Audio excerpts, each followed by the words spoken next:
Welcome to This Week in Crowder College, an in-depth look into how Crowder College students, faculty, and staff are working together so students soar to new heights, communities are impacted, and lives are changed. This Week in Crowder College is sponsored by the law offices of Wood and Peterson in Neosho, specializing in workers' compensation, personal injury, Social Security disability, and more. Learn more online at neoshoattorney.com. Now here's this week's edition of This Week in Crowder College. Hey there, Four States. Welcome to another edition of This Week in Crowder College. This is Luke Taylor, and today we have on the program with us Jake Holt. He is the head cross-country and track and field coach over there at Crowder, and he's going to be telling us about a recent indoor competition where Crowder did pretty well, and so we're looking forward to hearing about that today. And Coach Holt, thank you so much for joining us. Oh, delighted to be here. Yeah, so let's see. It was the long distance, let me make sure I got this right, the NJCAA Indoor National Championship in Lubbock, Texas. You all traveled down there, and tell us about how you all did.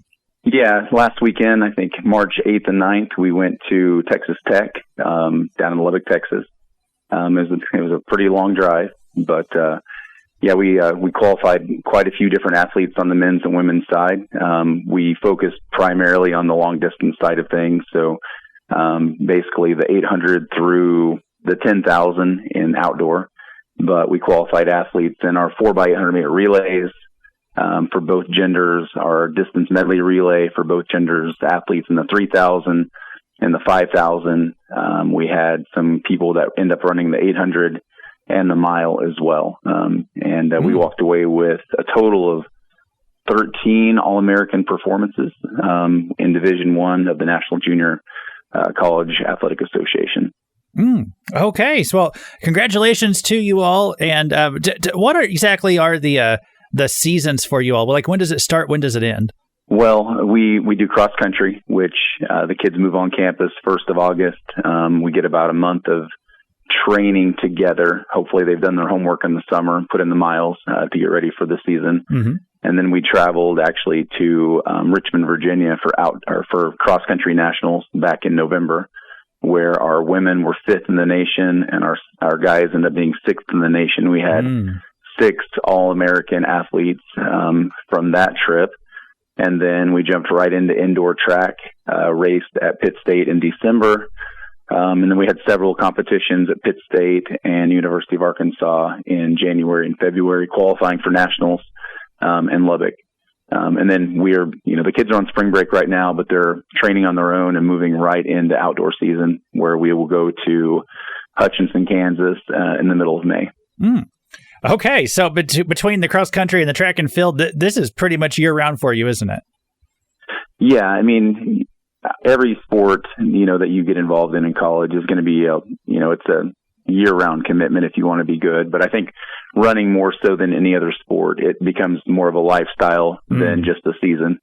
At the level of competition that we're competing at, if you're not putting in work year-round, you're not going to be successful. There's just no way of getting around it because everyone is extremely talented. At the junior college level in cross-country and track, you have a bunch of Division I athletes just waiting to move on and be D1 athletes from the junior college ranks. Okay, so that I guess I was kind of wondering, since we had the competition right here, not even halfway through the semester, I didn't know if they just started training for it at the start of the year, but it sounds like it goes back to at least August and even before that for many of them. Yes. Yep. Yeah, and we'll be moving right into outdoor track. We will be racing at Southwest Baptist University the weekend of March 28th and 29th. And then we have our outdoor national championship in May. Okay. Well, hey, we wish you all the best in those. And before we go, so tell us some of those specific categories where people placed really well here in Lubbock, Texas, just a few weeks ago, or just here recently. Yeah. Our men's distance medley relay, they ran really, really well. We just, every team that we ran against was just phenomenal, but we ended up 7th in the nation, earning All-American. And then both of our 4x800 meter relay teams were All-American, both setting, school records, running very, very well. The men only lost by 3 seconds. They finished 7th, but we only lost by 3 seconds. We were in the race the whole time with a chance to win. The girls were battling a little bit of injury, and they still made All-American, but they ran a little bit slower than what we thought they could. But if they'd been healthy, I think they'd have been right there. We had one of our girls, Videlma Jabet. She was All-American in the 3,000 meter run. The crazy thing about that is she's probably our third fastest 3,000 girl. But the two girls that were normally faster than her didn't run that race. So the 3 relays and the Videlma and the 3,000, those were All-American performances. And we had some other kids perform well in some other events. I had a kid run 14:37 in the 5,000, didn't make All-American. And this is on an indoor track, which is going to be a little bit slower. And we were running at about 3,300 feet above sea level. So a little bit thinner air. That kind of took a little bit of toll on us as well. But overall, excellent performances, great season. Looking forward to outdoor for sure. Yeah. No, I think it definitely sounds like something to be proud of. And so congratulations to you all on all that. And we hope to see many more stories like this here over the next few months. All right. Well, thank you very much for having us on.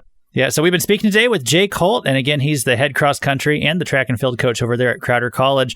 And we just encourage people, if they want to know more about Crowder College athletics, all the programs that they offer, go to crowder.edu, and they also have a special site there too, just for their athletic programs. And so, hey, Jake Holt, thanks again for being with us. Thank you. Thank you for listening to This Week in Crowder College. This Week in Crowder College is sponsored by the law offices of Wood and Peterson in Neosho. You can listen to this broadcast again by going online to kneo.org or to crowder.edu. Tune in once again next week for another edition of This Week in Crowder College on KNEO 91.7 FM.